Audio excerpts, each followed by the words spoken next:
Hello बच्चों, आज हमारा टॉपिक रहेगा करंट इलेक्ट्रिसिटी।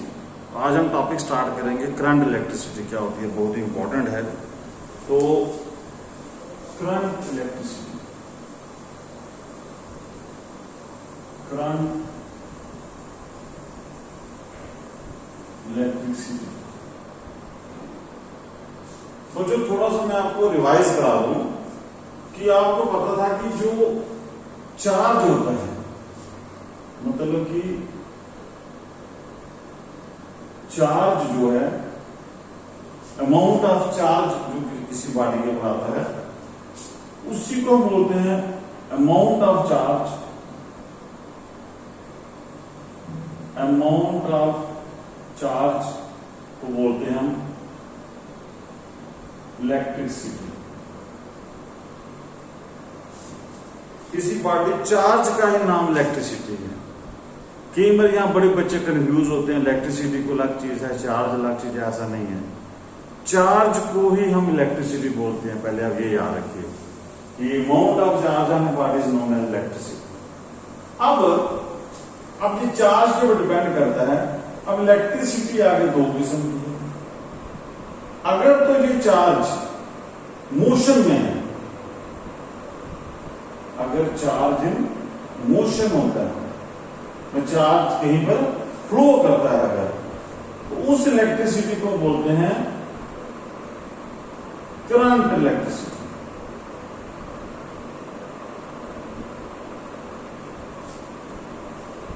और अगर चार्ज जो है आपका रेस्ट में है,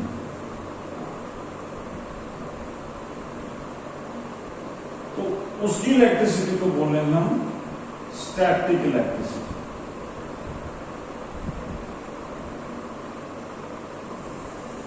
स्टैटिक इलेक्ट्रिसिटी जो हमने फर्स्ट लेसन में पढ़ा, जिसको हम इलेक्ट्रोस्टैटिक भी बोलते हैं। तो आपको पहले ये याद रखना है कि इलेक्ट्रिसिटी की सिर्फ इलेक्ट्रिसिटी की डेफिनेशन क्या है, the amount of charge on a body is known as electricity. फिर आगे आपको बोलना है कि there are two types of electricity. पहले जो हमने फर्स्ट क्लास में पढ़ा था इलेक्ट्रोस्टैटिक, उसमें हमने पढ़ा था कि स्टैटिक इलेक्ट्रिसिटी में जब चार्ज रेस्ट में था। अब जो हमारा सेकंड लेसन है, इसमें हम पढ़ेंगे करंट इलेक्ट्रिसिटी, मतलब कि जब चार्ज फ्लो करेगा, मोशन में चार्ज होगा, उसके बारे में हम करंट इलेक्ट्रिसिटी में पढ़ते हैं। तो इसको हम डिटेल में पढ़ते हैं, स्टार्ट करते हैं। हम आगे देखिए, सबसे पहले आप पढ़िए इलेक्ट्रिक करंट क्या चीज है। इलेक्ट्रिक करंट क्या होता है? देखो, मान लीजिए अगर आपका कोई भी चार्ज है, मान लो ये मेरे पास चार्ज है, अगर ये चार्ज एक डेफिनेट डायरेक्शन में फ्लो करता है, डेफिनेट डायरेक्शन में फ्लो करे, मतलब कोई भी चार्ज, चाहे वो नेगेटिव हो, चाहे वो पॉजिटिव हो, चाहे वो आयंस हो, अगर कोई चार्ज एक डेफिनेट डायरेक्शन में फ्लो करता है, तब आप समझिए तब करंट प्रोड्यूस होती है, जिसको हम बोलते हैं इलेक्ट्रिक करंट। सबसे पहले बेसिक कंसेप्ट समझिए कि इलेक्ट्रिक करंट क्या है। What is electric current? When the charge flows in a particular direction, मतलब कि डेफिनेट डायरेक्शन में जब चार्ज चलेगा, तब वहां पर जो है वो इलेक्ट्रिसिटी, इलेक्ट्रिक करंट प्रोड्यूस होगा। अब क्वेश्चन ये आता है कि ये चार्ज एक डेफिनेट डायरेक्शन में कैसे फ्लो करे और कहां कहां ये फ्लो करता है, आपने कहां कहां देखा। तो सबसे पहले सपोज करो कि मैं लेता हूं ये केस 1।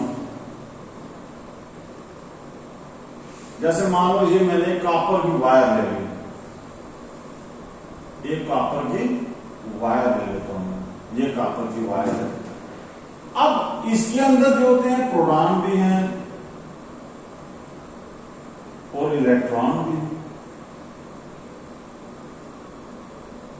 और ये जो इलेक्ट्रॉन होते हैं ये रैंडमली घूम रहे होते हैं, फ्लो कर रहे होते हैं, लेकिन ये रैंडमली वाइब्रेट कर रहे होते हैं। इसीलिए यहां पर इस वायर में, जैसे आप कोई भी लोहे का टुकड़ा ले लो, कॉपर की वायर ले लो, उसमें करंट क्यों नहीं चलती? क्योंकि उसके अंदर मोशन तो हो रहा है चार्ज का, लेकिन वो मोशन एक डेफिनेट डायरेक्शन में नहीं होता। वो मोशन कर रहे हैं लेकिन वो रैंडमली वाइब्रेट कर रहे हैं। तो अगर चार्ज रैंडमली घूमेगा तब वहां पर कोई इलेक्ट्रिसिटी प्रोड्यूस नहीं होगा। अब क्वेश्चन ये आता है कि इसको हमने डेफिनेट डायरेक्शन में करने के लिए करें क्या? हमें क्या करना पड़ेगा कि ये चार्ज एक लाइन में चलना स्टार्ट हो जाए, एक डायरेक्शन में चलना स्टार्ट हो जाए। तो हम क्या करेंगे, इसके साथ एक बैटरी लगाएंगे। मान लो ये मैंने एक बैटरी लगा, तो बैटरी क्या करती है, बैटरी का एक एंड पॉजिटिव होता है, एक नेगेटिव होता है। तो जो पॉजिटिव एंड होगा वहां पर हाई पोटेंशियल आ जाएगा और जो नेगेटिव होगा वहां पर लो पोटेंशियल आ जाएगा। मतलब एक साइड आपकी लो पोटेंशियल पे चली जाएगी, एक साइड हाई पोटेंशियल पे चली जाएगी। फिर यहां पर आपको पता है कि अगर ये वाली साइड पॉजिटिव है, ये वाली साइड नेगेटिव है, तो यहां पर एक इलेक्ट्रिक फील्ड पैदा हो जाएगी। वो इलेक्ट्रिक फील्ड की डायरेक्शन जो होगी, जो इलेक्ट्रिक फील्ड पैदा होगी उसकी डायरेक्शन किस तरफ होगी, पॉजिटिव एंड से लेकर नेगेटिव एंड। मतलब पूरे कंडक्टर में एक इलेक्ट्रिक फील्ड पैदा हो जाएगी। अब ये सारे वाले चार्ज हो, चाहे वो नेगेटिव चार्ज है चाहे वो पॉजिटिव चार्ज है, ये सारे चार्ज इस इलेक्ट्रिक फील्ड के अंदर आ जाएंगे। फिर आपने इलेक्ट्रोस्टैटिक में पढ़ा था कि अगर आपके पास इलेक्ट्रिक फील्ड है उसके अंदर कोई चार्ज आ जाता है, मान लो ये चार्ज मैंने इलेक्ट्रिक फील्ड में रखा, तो ऐसे देखते हैं थोड़ा सा। मान लो जैसे यहां पर है कि ये मेरी इलेक्ट्रिक फील्ड ऐसे है, जैसे मैंने अभी डायग्राम में शो की, ये इलेक्ट्रिक फील्ड की डायरेक्शन है, देखिए इधर से पॉजिटिव से नेगेटिव। अब इस इलेक्ट्रिक फील्ड में दो किस्म के चार्ज है, एक पॉजिटिव भी है और एक नेगेटिव भी है। अब आपने इलेक्ट्रोस्टैटिक में पढ़ा हुआ है कि जब कोई चार्ज पार्टिकल इलेक्ट्रिक फील्ड में आता है तो उसके ऊपर फोर्स पड़ती है, उसका फार्मूला है क्यू। इसका मतलब है कि इसके ऊपर भी यही फोर्स पड़ेगी और इसके ऊपर भी यही फोर्स पड़ेगी, नेगेटिव और पॉजिटिव के ऊपर। अब सिर्फ ये याद रखिए कि जो मास होगा, आप देखिए अब ये जो फोर्स है इसके ऊपर पड़ेगी और इसके ऊपर पड़ेगी। अब आपको मैंने इलेक्ट्रोस्टैटिक में पढ़ाया था, जो पॉजिटिव चार्ज होता है उसके ऊपर जो फोर्स पड़ती है वो पड़ती है जिस तरफ इलेक्ट्रिक फील्ड होती है। मैं जिस तरफ इलेक्ट्रिक फील्ड की डायरेक्शन है उसी तरफ पॉजिटिव चार्ज चलेगा, और जो नेगेटिव चार्ज होंगे वो चलेंगे इलेक्ट्रिक फील्ड के अपोजिट डायरेक्शन में। तो यहां पर इस कंडक्टर में आप देखोगे जो पॉजिटिव चार्ज होगा वो उस तरफ चलेगा जिस तरफ इलेक्ट्रिक फील्ड होगी, और जो नेगेटिव चार्ज होंगे वो उस तरफ चलेंगे जिस तरफ इलेक्ट्रिक फील्ड के अपोजिट चलेंगे, और फोर्स इनके ऊपर लगेगी इतनी ही, F = Q, ये दोनों फोर्स। बाकी डिटेल हम आगे पढ़ेंगे, पहले आप इतनी बात समझ लीजिए। अब इसका मतलब है कि इस कंडक्टर की अगर मैं डायग्राम दोबारा से बनाऊं तो क्या आपने देखा कि बैटरी लगाने से इलेक्ट्रिक फील्ड पैदा हुई। इस इलेक्ट्रिक फील्ड में इन चार्जेस के ऊपर फोर्स डाला, जो पॉजिटिव चार्ज थे वो आपको लगेगा कि पॉजिटिव चार्ज किस तरफ डाला, जिस तरफ इलेक्ट्रिक फील्ड की डायरेक्शन है, इलेक्ट्रिक फील्ड की डायरेक्शन इधर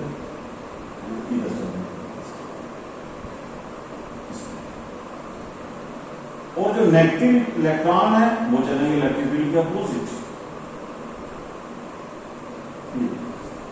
तो यहां पर आप देखिए पहली कंडीशन और बाद की कंडीशन में जब आपने बैटरी लगाई तो ये चार्ज पार्टिकल सारे एक लाइन में चलना स्टार्ट हो गए, एक डेफिनेट डायरेक्शन में स्टार्ट हो गए चलना। तो जब भी चार्ज पार्टिकल एक डेफिनेट डायरेक्शन में चलता है समझ लो कि उसके अंदर क्या प्रोड्यूस होगी, करंट। अब यहां पर करंट प्रोड्यूस होगा। तो इसका मतलब हुआ कि कल आपको क्वेश्चन पूछता है व्हाट इज करंट, तो आप बोलोगे the flow of charge in a definite direction या in a particular direction constitutes an electric current. अब क्वेश्चन आता है कि चार्ज को एक डायरेक्शन में चलाने के लिए हमें किस चीज की जरूरत है, हमें एक बैटरी की जरूरत पड़ेगी, क्योंकि बैटरी के बिना वो चार्ज एक डायरेक्शन में चलेगा नहीं। और मैकेनिज्म क्या है वो हम डिटेल में पढ़ाएंगे आपको बाद में, लेकिन फिर आप अभी इतना समझिए। अब देखो ये जो करंट की डायरेक्शन है, डायरेक्शन होगी करंट की। अब करंट तो चली है लेकिन करंट की डायरेक्शन किस तरफ है, जिस तरफ नेगेटिव चार्ज चल रहे हैं उस तरफ है या जिस तरफ पॉजिटिव चार्ज चल रहे हैं उस तरफ है। तो बच्चों बाई कन्वेंशन है ये कन्वेंशनल ही है, कोई ऐसा नहीं है रूल ऐसे अज्यूम किया हुआ है कि बाई कन्वेंशन करंट उस तरफ चलेगी जिस तरफ पॉजिटिव चार्ज चलेगा। तो आप देखिए पॉजिटिव चार्ज आपका इधर चल रहा है, इसका मतलब करंट जो होगी उसकी डायरेक्शन भी आएगी इस तरह। अब देखो आप ऑब्जेक्टिव टाइप में आ सकते हैं, करंट किस तरह चलेगी, जिस तरह इलेक्ट्रिक फील्ड होगी, ये भी आंसर सही है, या जिस तरह पॉजिटिव चार्ज चलेगा ये भी आंसर सही है, या opposite to the negative charge ये भी आंसर सही है, या करंट की डायरेक्शन होगी हाई पोटेंशियल से लो पोटेंशियल ये भी डेफिनेशन सही है। तो आप कोई भी ज्यूम कर सकते हो, कोई भी बात यहां से कह सकते हो कि current always flows from high potential to low potential, या in the direction of electric field, या opposite to the negative charge. तो इस तरह आप कुछ, या in the direction of positive charge, convention आप याद रखें। अब देखिए, अब क्वेश्चन ये आता है कि करंट तो चल पड़ी, हमें पता चल गया करंट चलती कैसे है, करंट की डायरेक्शन क्या है। अब क्वेश्चन आता है करंट को मेजर कैसे करना है, कितनी करंट चल रही है। तो अब हम क्या करेंगे कि मेजरमेंट कैसे करेंगे किसी कंडक्टर में करंट कितनी चल रही है।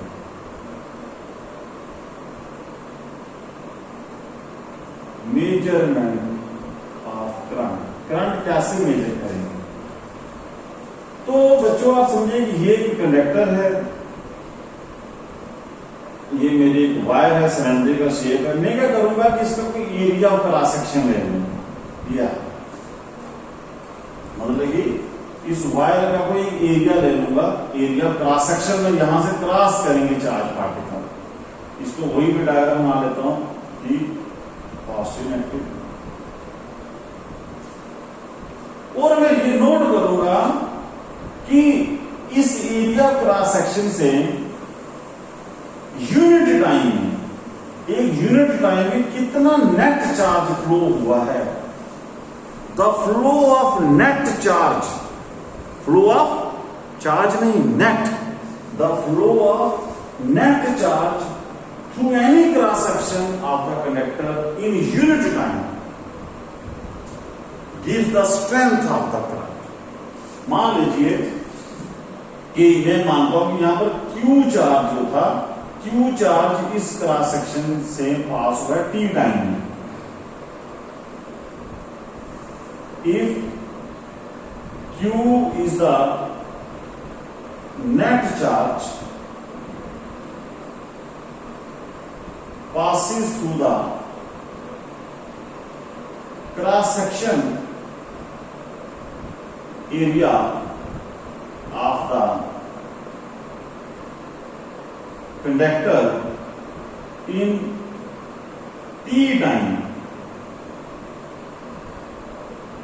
मान लीजिए नेट चार्ज Q यहां से पास हुआ है इस एरिया क्रॉस सेक्शन से T टाइम में, देन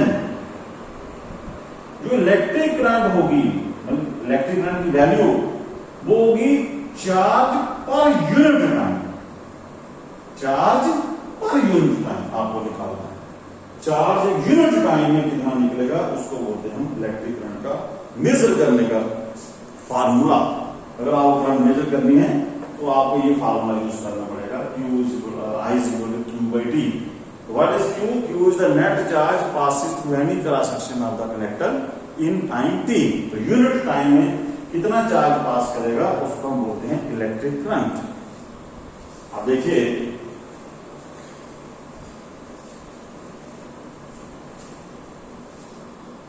ये आपका फार्मूला आ गया, I is equal to Q by T।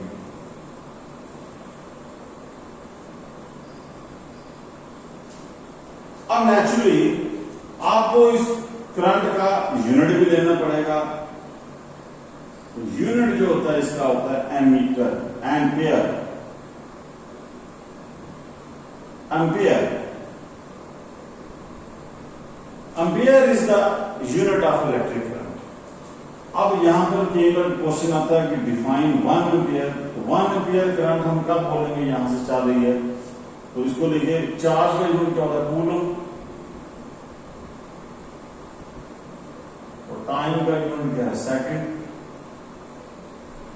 तो 1 एम्पियर करंट कब होगी, तो आपने बोला है कि the current is said to be 1 ampere if 1 coulomb of charge flows through any cross section of the conductor in 1 second। अगर किसी एरिया ऑफ क्रॉस सेक्शन से 1 कूलम चार्ज 1 सेकंड में पास होता है तो हम बोलते हैं कि वो करंट 1 एम्पियर है। अगर आपको बोलता है 2 एम्पियर करंट कितनी होगी तो आप लिखोगे कि अगर 2 कूलम चार्ज किसी एरिया क्रॉस सेक्शन से पास होता है इन 1 सेकंड, टाइम 1 सेकंड रखना है, टाइम नहीं चेंज करना है, टाइम 1 सेकंड रहना देना है। तो अगर ज्यादा चार्ज फ्लो करेगा ज्यादा करंट होगी, करंट कम चार्ज फ्लो करेगा कम करंट होगी, लेकिन टाइम आपको यूनिट ही लेना है। ये बच्चे गलती करते हैं कि इधर 2 एम्पियर लिखा वो इधर भी 2 करके आता है।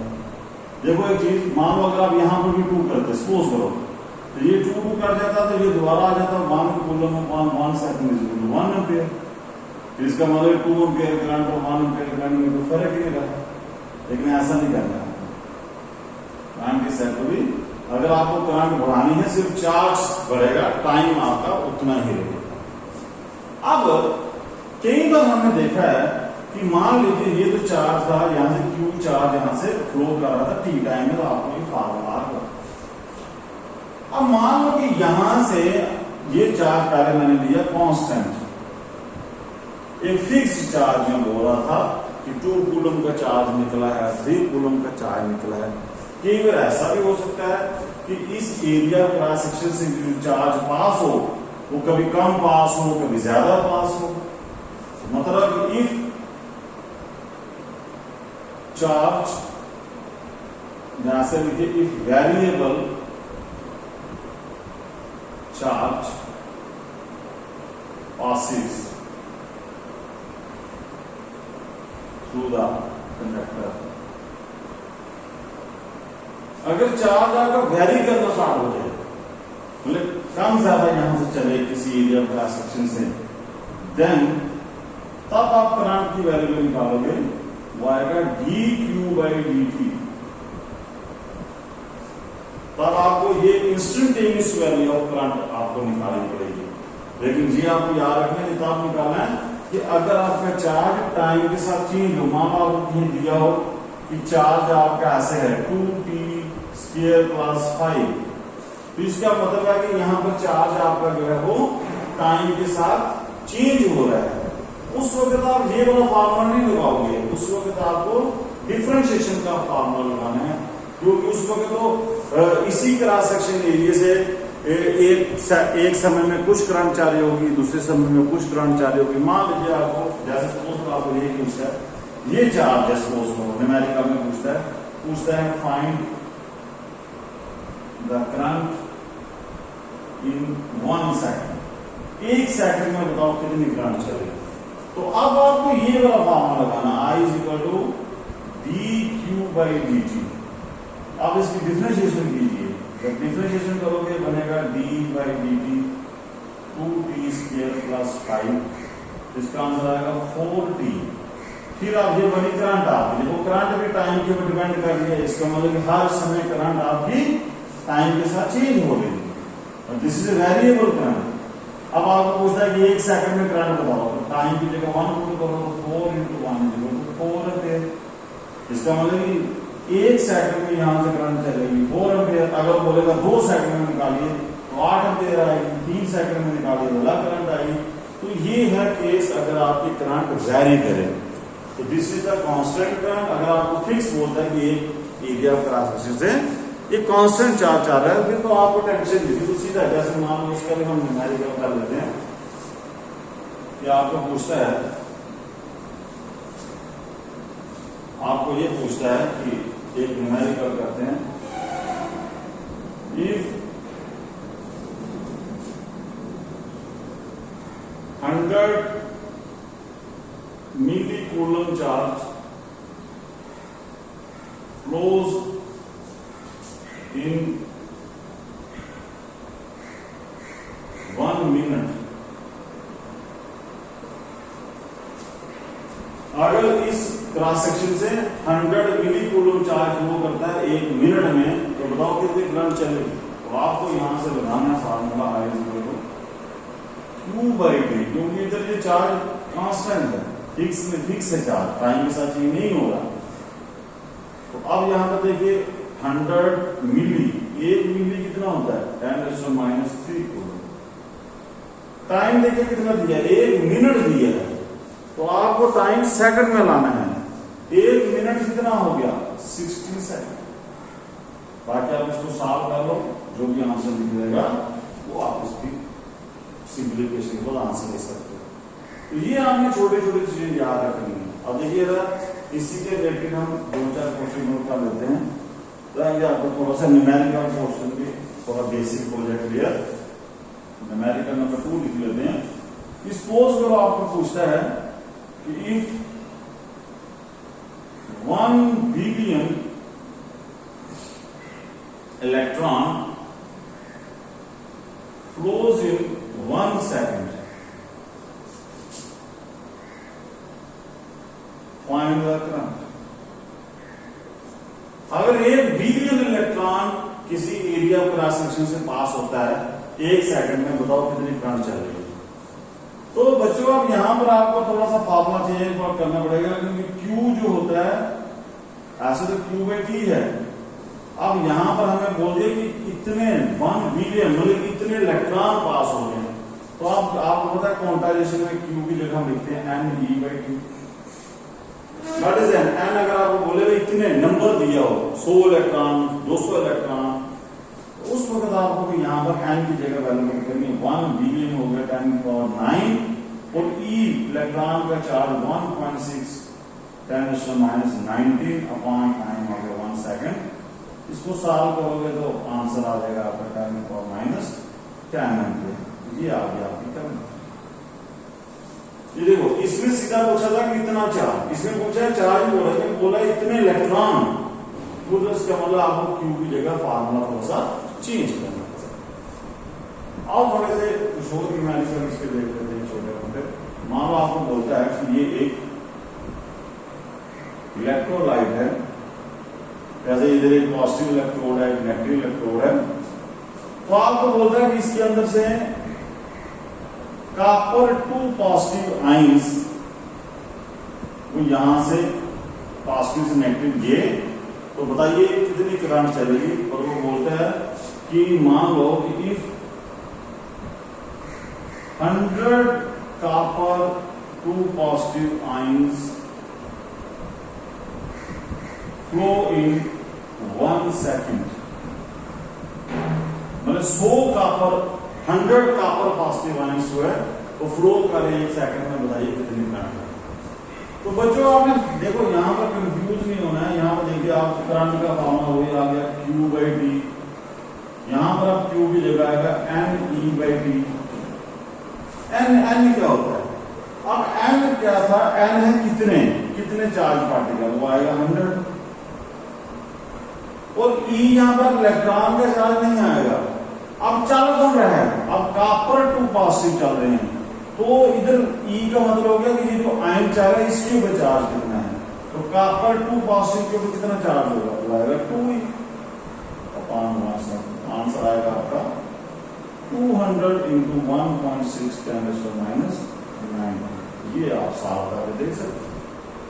तो ये भी आपने बच्चे कंफ्यूज होते हैं कि E की जगह वो वैल्यू पुट करके आते हैं, लेकिन आपको देखना है कि चल कौन है। अगर यहाँ पर किसी के ऊपर 3 पॉजिटिव आयन होता तो आपको यहाँ पर चार्ज लेना है 3E। ये आपको थोड़े से न्यूमेरिकल्स करने पड़ेंगे इसको देखने के लिए।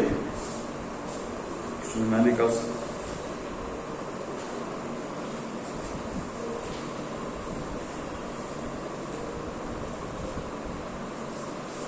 अच्छा आगे देखिए आप।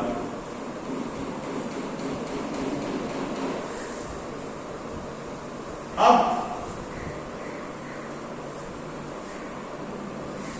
यहां से एक न्यूमेरिकल और देख लेते हैं। मान लो, चलो पहले आपको छोटा सा कंसेप्ट समझा देता हूं।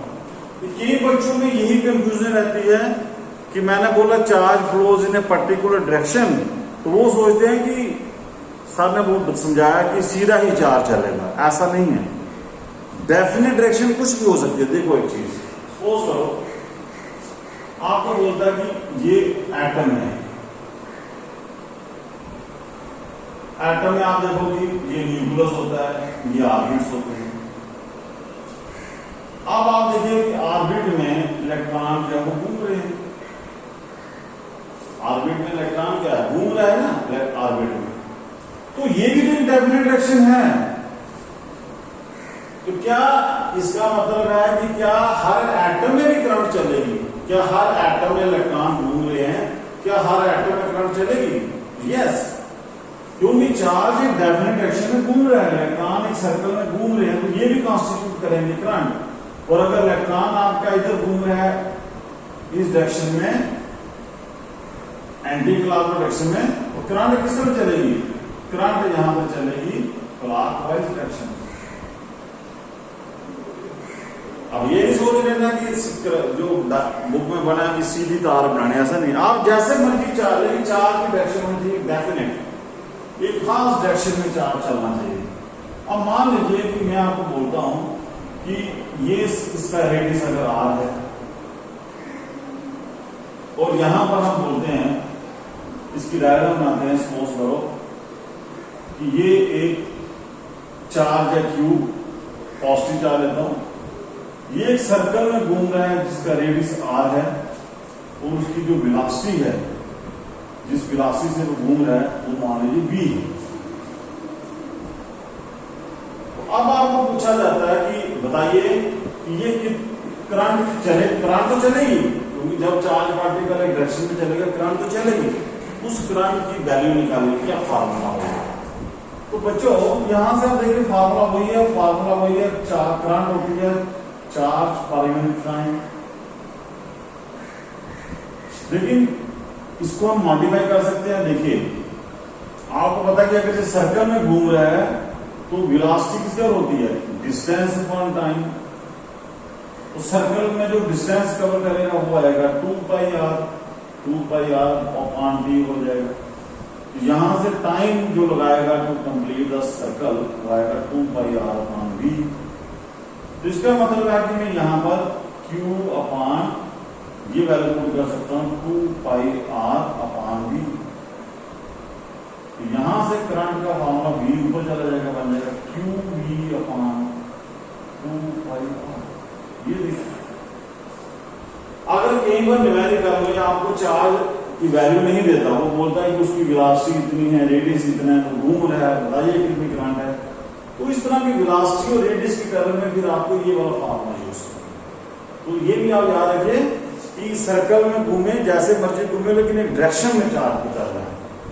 अब देखिए कई बार ऐसा होता है,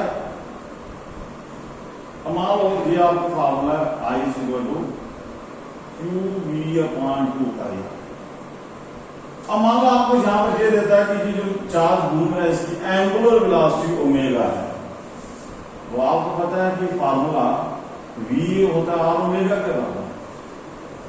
तो यहां से q × v जगह r ओमेगा अपॉन 2π, ये r कट जाएगा, q ओमेगा अपॉन 2π। इसी तरह फार्मूले आप डिफरेंट किस्म के करंट के बना सकते हैं, डिफरेंट किस्म के फार्मूले बनते हैं।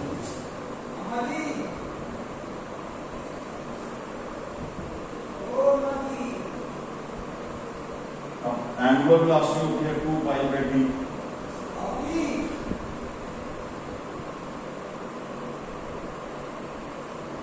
यहां पर ओमेगा की जगह 2π/d।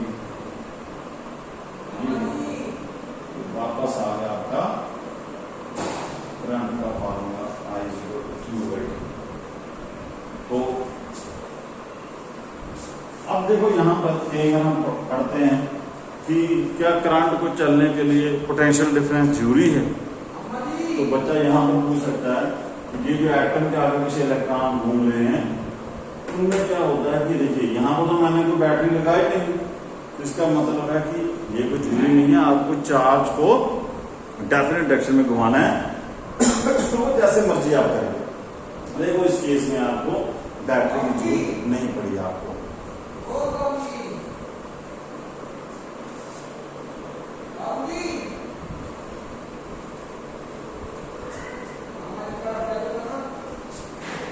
अब देखिए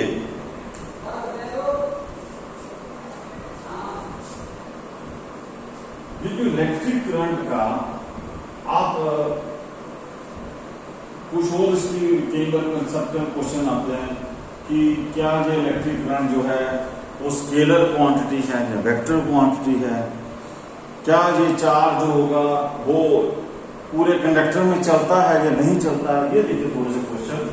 सबसे पहले आप देखिए कि क्या इलेक्ट्रिक करंट आपकी स्केलर क्वांटिटी है या वेक्टर है, स्केलर या वेक्टर।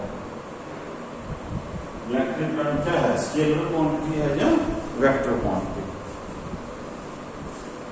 तो इसको समझने के लिए आप देखिए कि अभी तक हमने पढ़ा कि करंट का डायरेक्शन भी है पॉजिटिव से नेगेटिव तरफ, करंट का मैग्नीट्यूड भी है। तो अगर किसी चीज का डायरेक्शन और मैग्नीट्यूड है फिर वो वेक्टर होने चाहिए, लेकिन करंट जो है फिर भी वो स्केलर क्यों है, ऐसा क्या रीजन है कि why current is a scalar quantity although it has both magnitude as well as direction। तो बच्चों ये आपको थोड़ा सा 11th में भी आपने डिटेल में पढ़ा होगा कि वेक्टर क्वांटिटी की ये जरूरी नहीं कि जिस क्वांटिटी का मैग्नीट्यूड डायरेक्शन हो वो वेक्टर ही होगी, ऐसा जरूरी नहीं है। मेन है कि उसको वेक्टर लॉज ओबे करने हैं। जो वेक्टर लॉज है जैसे vector law of addition, vector law of subtraction, वो उसको अगर कोई क्वांटिटी ओबे करती है तब हम उसको बोलते हैं वेक्टर क्वांटिटी। और जो करंट होती है, करंट जो है वो वेक्टर के लॉज को ओबे नहीं करती। जैसे सपोज तो आपको मैं बोलता हूं कि मान लो ये मेरे पास अगर एक वायर है, इसमें से करंट आ रही है 3 एम्पियर, दूसरी वायर से करंट आ रही है 4 एम्पियर। मान लो ये दोनों वायरें आपकी 90 डिग्री पर है, तो अगर इनका मतलब जो रिजल्टेंट होना चाहिए, अगर जो दोनों वेक्टर क्वांटिटी होती, इनका जो रिजल्टेंट होना चाहिए वो आपके पास 11th में फॉर्मूला है root A square B square 2ab cos theta. तो यहां पर क्या आएगा, a का स्क्वायर हो गया 3 का स्क्वायर 9, b का स्क्वायर 16, 2ab थीटा यहाँ पे 90 डिग्री है तो cos 90 पहले 0 हो जाएगी, इसको छोड़ो तो ये आएगा 5 एम्पियर। इसका मतलब यहाँ पर करंट आना चाहिए 5 एम्पियर इस तार में, अगर से वेक्टर को मानती। लेकिन हियर में जब हम देखते हैं तो यहाँ पर करंट जो भी सीधा ऐड हो जाती है 7 एम्पियर आती है। इसी से साबित हो जाता है कि ये वायरें जिस मर्जी एंगल के ऊपर हो, जैसे मर्जी हो, जितनी करंट एंटर होगी उतनी ही करंट आगे बाहर निकलेगी। ऐसा कभी नहीं होता कि एंटर 10 हुई बाहर 2 एम्पियर निकली या 0 निकली, अगर ऐसा नहीं होता। इसलिए हम यहाँ से इस एक्टिविटी से समझ सकते हैं इलेक्ट्रिक करंट जो है वो एक स्केलर क्वांटिटी है because it does not obeys vector laws of addition. आप एक और चीज से भी समझ सकते हो, सपोज कीजिए कि आपको पता है कि करंट का फॉर्मूला है charge upon time, current is equal to charge upon time. अब जो चार्ज है ये भी स्केलर क्वांटिटी है, करंट भी स्केलर क्वांटिटी है। अगर ये दोनों स्केलर हैं तो नेचुरली ये भी स्केलर होंगे, ये भी आप इसका रीजन दे सकते हो। दूसरा आप देखिए कि मान लो एक मेरे पास वायर है, यहाँ से पतली है, यहाँ से आगे से मोटी हो जाती है, फिर मैं थोड़ा घुमा देता हूँ, इसको टेढ़ा मेढ़ा कर देता हूँ ऐसे, तो मैं यहाँ से करंट देखूंगा तो करंट जो होगी सभी जगह सेम होगी। ये नहीं होगा कि कहीं से तार आपने बैंड की, टेढ़ी की, पतली की, करंट आपकी घटे पड़ेगी, ऐसा कभी नहीं होगा। इससे साबित होता है कि करंट जो है it is a scalar quantity. तो ये आपको बड़ी बार एग्जाम में क्वेश्चन पूछा जाता है, तो ये आप थोड़ा सा स्टडी कर सकते हो बुक से भी, यहाँ से तो हम गाइड ही कर सकते हैं कि कैसे आपको पढ़ना है। देखिए एक और बड़े बच्चों में कंफ्यूजन होता है कि अभी हमने पढ़ा था कि करंट का फार्मूला चार्ज अपॉन टाइम, तो 1 एम्पियर करंट का मतलब हो गया 1 कूलम अपॉन 1 सेकंड, और 1 कूलम चार्ज होता है 6.25 इंटू 10⁻18 18 इलेक्ट्रॉन्स के बराबर होता है 1 कूलम इज 1 सेकंड। तो कई बार हमें बच्चे ये क्वेश्चन क्लास में पूछते हैं कि सर कि मान लो ये मेरे पास एक वायर है, जैसे मान लो ये जम्मू है, ये दिल्ली है, तो यहां से मैं बोलता हूं कि इस वायर से करंट चली 1 एम्पियर करंट अगर जा रही है, इसका क्या मतलब है? क्या इसका मतलब हुआ कि 1 एम्पियर करंट का मतलब हुआ कि 6.25 × 10⁻18 इलेक्ट्रॉन 1 सेकंड में चले। क्या इसका यह मतलब है कि यहां से वो इतने इलेक्ट्रॉन निकले एक एंड से, और 1 सेकंड में वो यहां पहुंचे होंगे इतने इलेक्ट्रॉन, तब जाकर एक कंपेयर करनी चली होगी। जब बच्चों के क्वेश्चन है, बच्चे पूछते रहते हैं कि भाई अगर इतनी लंबी तार है तो एक एम्पियर करंट का मतलब क्या हुआ कि जम्मू से मैंने मान लो करंट स्टार्ट की, दिल्ली तक तार बिछाई है, तो क्या जम्मू से इतने इलेक्ट्रॉन स्टार्ट हुए हैं, फिर वो जब दिल्ली पहुंचेगी जाकर क्या फिर 1 एम्पियर करंट होगी? तो ऐसा नहीं होता। अभी हम आगे डिटेल में आपको पढ़ाएंगे। रियल में जो चार्ज होते हैं वो अपनी जगह पर ही रहते हैं। जैसे आप समझिए कि ये जो वायर है, ये एक समझिए, ये जो वायर है, इस वायर में जो इलेक्ट्रॉन है वो आप समझेंगे जैसे ताश के पत्तों की तरह है। ऐसे ये ताश के पत्ते हैं, ऐसे एक के साथ एक जुड़ा हुआ ऐसे। अब ये करते क्या है कि यहां से जैसे बैटरी लगाता हूं, ये क्या करता है कि सिर्फ इस ताश वाले पत्ते को गिराता है। जब इसको छेड़ूंगा, जब इसको मैं धक्का दूंगा तो ये ताश का पत्ता अपनी अपनी जगह पर ही गिरता रहता है। तो यही होता है कंडक्टर के अंदर भी। ये नहीं होता कि यहां से एक एंड से चार्ज चलेगा तो दूसरे एंड तक पहुंचेगा, ऐसा कभी नहीं होता। अगर ऐसी बात होती तो फिर पीछे से तो सारा कंडक्टर खाली हो जाना चाहिए।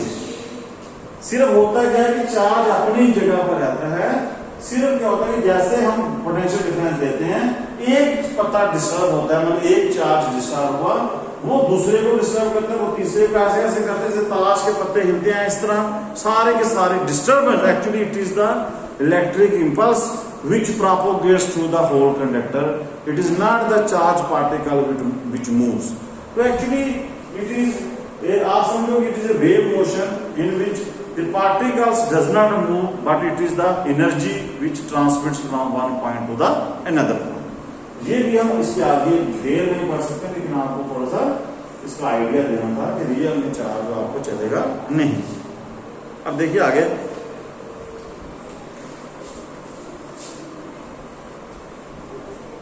अब मान लो कुछ न्यूमेरिकल्स ऐसे भी आ सकते हैं। सपोज कर आपको बोलता है कि करंट आपकी दी है 2T, मान लो करंट दी आपको 2T या 2T स्क्वायर, आपको बोलता है कि फाइंड द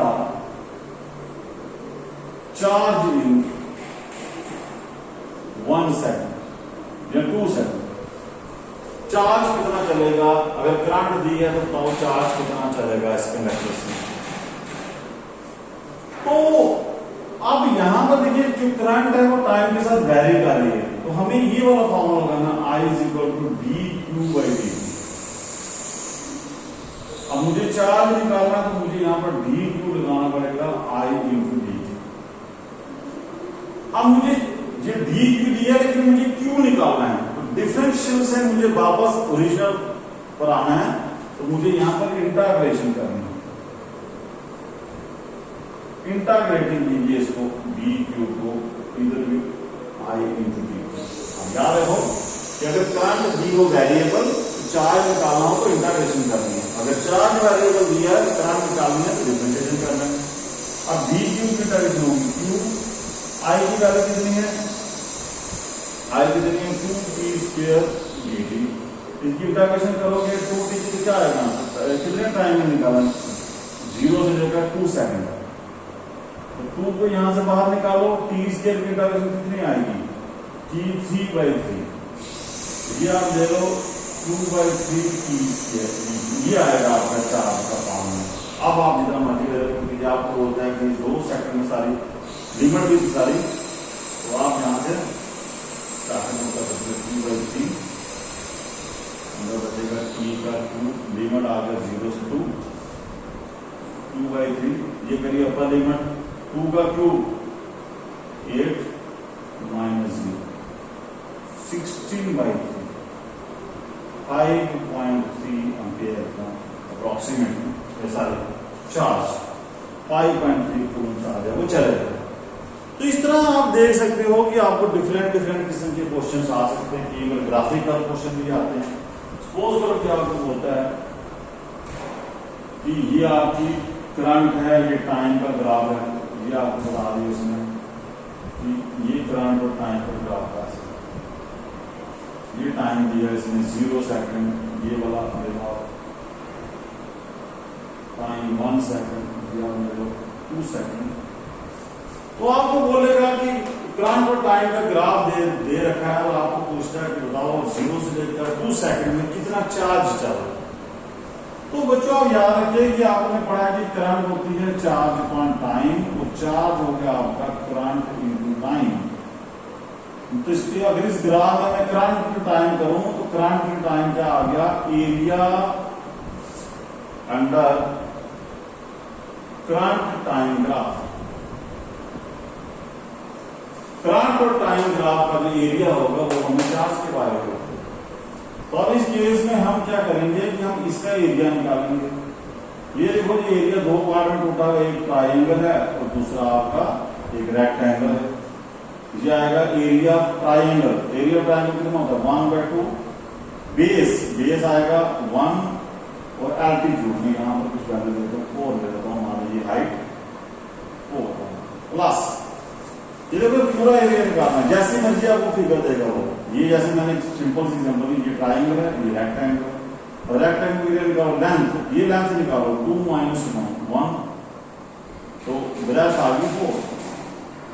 तो आंसर है 2 + 4 = 6 फुट। तो ये देखिए डिफरेंट किस्म के क्वेश्चंस आपको एग्जाम में आते रहते हैं, तो वो आप इसी फार्मूले से कर सकते हो। अब देखिए एक और क्वेश्चन कि मान लो इस फार्मूले को मैं ऐसे भी यूज कर सकता हूँ, करंट होती है चार्ज अपॉन टाइम। तो आपको पता है कि 1 अपॉन जो टाइम पीरियड होगा वो फ्रीक्वेंसी के बराबर भी होता है, तो ये करंट और आपकी चार्ज इनटू फ्रीक्वेंसी के बराबर भी हो सकता है। फार्मूला करंट जो है वो चार्ज इनटू फ्रीक्वेंसी के बराबर भी हो सकता है। अब देखिए मान लो आपको बोलता है कि ये कोई चार्ज पार्टिकल है Q, ये एक सर्कल में घूम रहा है जिसका रेडियस R है, और जब सर्कल में घूम रहा है तो वो कहता है कि वो it makes 100 revolution in 1 second. तो बताओ कितने करंट प्रोड्यूस करेगा। तो बच्चों सबसे पहले आपको फ्रीक्वेंसी निकालनी। फ्रीक्वेंसी क्या होती है, number of revolution in 1 second. इसमें 100 दी है तो 100 हो गया फ्रीक्वेंसी। तो अब यहाँ पर जो करंट मान लो ये चार्ज आपका बोलता है कि अल्फा पार्टिकल, सपोज कीजिए तो अल्फा पार्टिकल का चार्ज कितना होता है 2e, 2 × 1.6 × 10⁻⁻19, 3.2 × 10⁻⁻19 कूलम। अगर इस तरह का बात आता है तो आपको लिखना है करंट चार्ज आ गया 3.2 × 10⁻⁻19 इंटू फ्रीक्वेंसी। फ्रीक्वेंसी कितनी है 100 रिवोल्यूशंस, तो ये आ गया आपका 3.2 × 10⁻17। तो इस तरीके के छोटे छोटे क्वेश्चंस आप ये बेसिक करते हो, उसके बाद आप हायर क्वेश्चन भी, हायर लेवल के क्वेश्चन भी कर सकते हो। लेकिन पहले अंडरस्टैंडिंग के लिए आपको ये छोटी छोटी चीजें पहले आपको करनी पड़ेंगी। तो बच्चों आज हम इतने टॉपिक करेंगे, कल हम इसके आगे करेंगे कि इसका मैकेनिज्म क्या है, इसमें करंट चलती कैसे है, वो थोड़ा डिटेल में पढ़ेंगे, ड्रिफ्ट, इलास्टिक वगैरह उसके आगे। टिल देन जय हिंद, जय भारत।